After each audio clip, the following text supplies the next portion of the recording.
I am here with Steve Lehman from the CAS or Charlottesville Astronomical Society with another adventure in astronomical tidbits for the month of February. Steve, you have something good to tell us? I do. So let me share my screen here with y'all, and we will get started with the month of February. So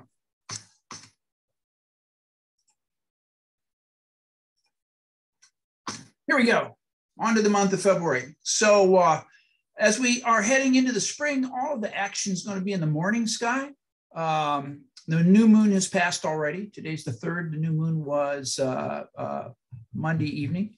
On the 7th, we've got a lunar occultation of Uranus. So if you've got a 4-inch telescope, you very well might be able to use your Stellarium Planetarium program to scope out when that occultation is going to take place, and you'll be able to see both the moon and a little purple ball of Uranus in the view. On the 9th, Venus is going to be at its brightest in the morning sky, just above Mars and Mercury. On the 16th, we've got the full moon, so you can stay in that night and drink hot chocolate or your favorite beverage, because it's going to pretty much wash everything out. On the 16th, Mercury, it is at its greatest elongation in the morning sky, which means that's the best time of the year to see it. It's farthest above the horizon. On the 27th, Venus, Mars, and the moon are in the southeast in a pre-dawn sky.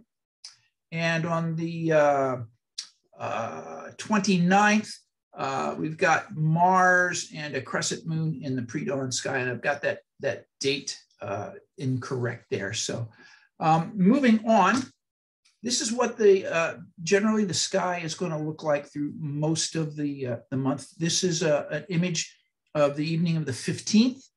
You can see that we still have all of the winter constellations. We've got Orion the Hunter directly in the south. We've got the moon right next to Leo rising in the east. So Leo is one of the harbingers of springtime. So we'll be able to start to see the springtime constellations rising in the east. And as you notice, as you look around here, you just don't see any planets. This is at about 8:15 in the evening on the 15th. I mentioned that morning apparition that we're going to have a great morning view of Mercury at its great elongation, Venus and Mars all in the morning sky about 6:30 in the morning. If you're looking into the southeast, you should be able to see those.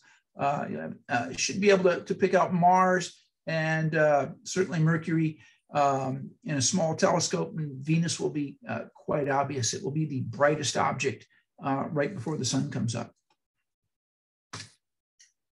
What's up in February? We have talked in the past about the fact that NASA puts up these great 2 to 3 minute videos about what you can see in the night sky. And so I've got an active link here.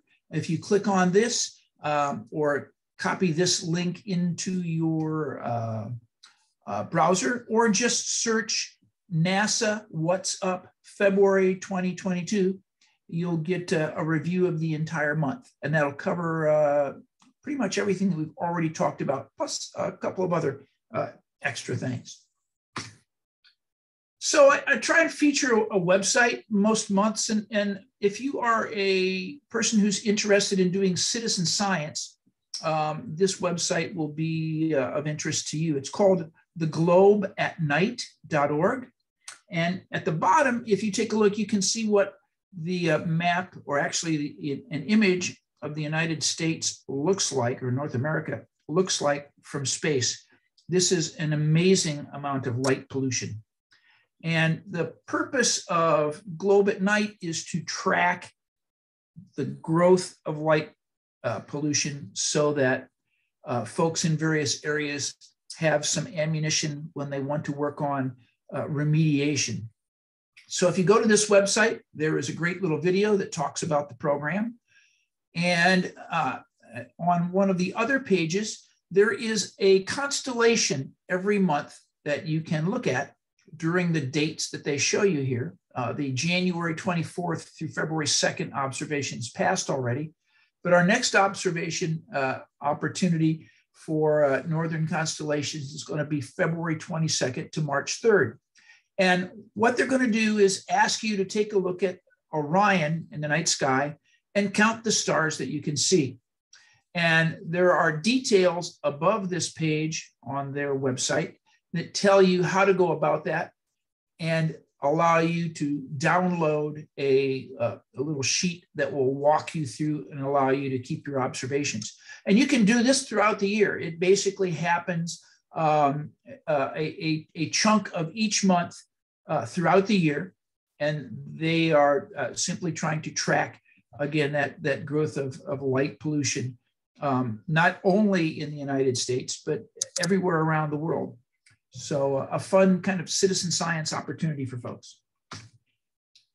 What's up with the James Webb Space Telescope, the JWST? It's really been hard the last month to not find out what's happening with the James Webb Space Telescope. Every time there's been a major milestone, something has been on the evening news. And at this point, the telescope is fully assembled. It looks like what we see up here in the upper right-hand corner. And it is at its station-keeping position about 1 million miles from Earth, not directly behind the Earth, but off on a little bit of an angle. The idea being that far away is it's a infrared telescope, and so it needs to be away from as much of that heat as possible as generated by the Earth, and the brightness of the Earth is a very bright infrared object in the sky.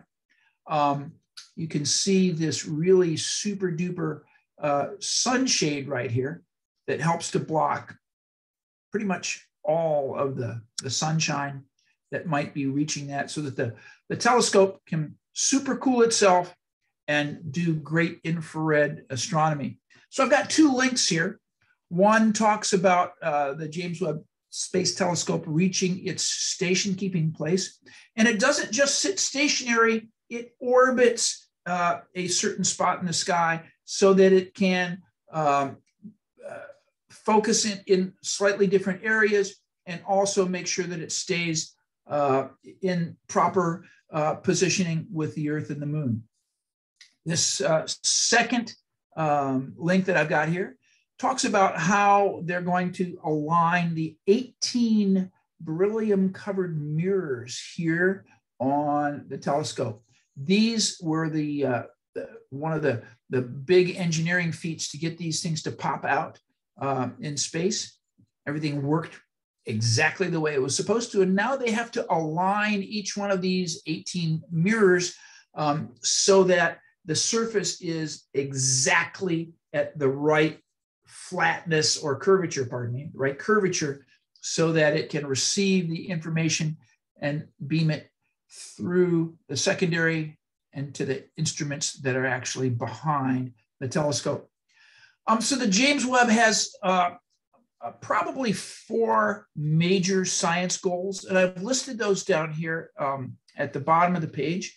And again, each of these links is clickable. As you see when I pass over them, it gives you a clickable link. And so if you control click, you'll be able to pull up those more details about those science goals. Also, if you just want to find out more about what exactly is happening with the James Webb Space Telescope, you can get to its homepage right here. They're going to spend the next few months working on getting those mirrors or those leaves aligned perfectly, so that when they go to take their first images, everything is going to be razor sharp. So keep up to date with the James Webb Space Telescope by following any of these links. It's really one of the most amazing scientific instruments that we have ever developed, and it's going to be doing magnificent science for hopefully the next 10 to 20 years. Finally, just to let everybody know that we've got a spring stargazing event on April 1st at 7:30 up at Wintergreen at the area that I guess we call the dog park. And we're going to be up there that evening with at least a couple of telescopes. One will be giving folks views through the eyepiece, and another one will be projecting some of the great images from the spring sky, kind of a movie setup. So hopefully you'll be able to join us that evening. You can certainly get more information by contacting Kathy through probably one of the links that she will add with this particular presentation. So thanks for being here in the month of February. We look forward to seeing you in April. Kathy, take it away.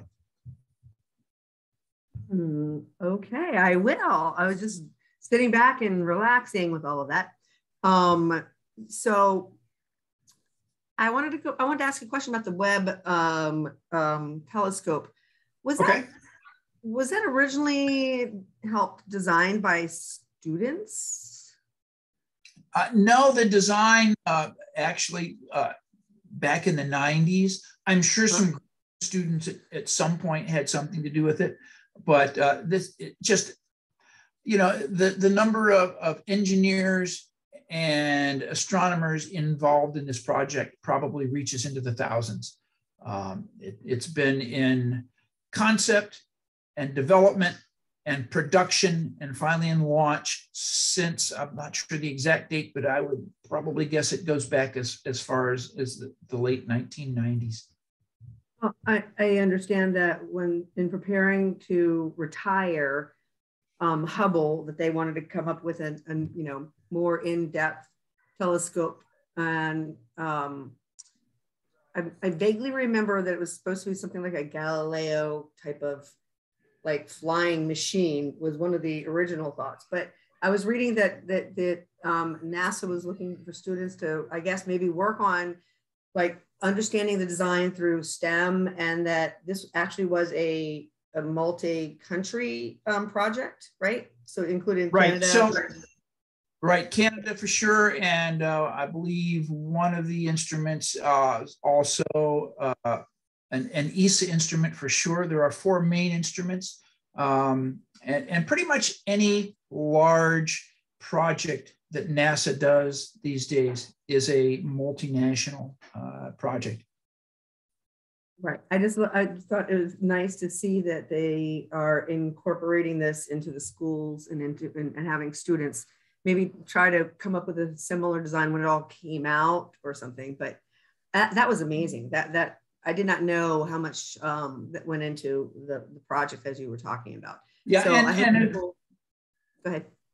If folks will go to the Hubble, the web page, there are all sorts of design specs and blown up images that show the various instruments, where they're from, how they work, and what they're going to do to contribute to the science mission. So again, I say this all the time, but I think it's about a penny of your tax dollars goes towards NASA, and I certainly consider it the best spent penny of all your tax dollars. So you should take advantage. Next time I'm bringing a penny out. See, where tax dollars are going. So thank you, Steve. That was wonderful. And thanks for putting the plug on our program for April. I know we're talking well in advance. And as far as everything seems to be going, outside activities are great.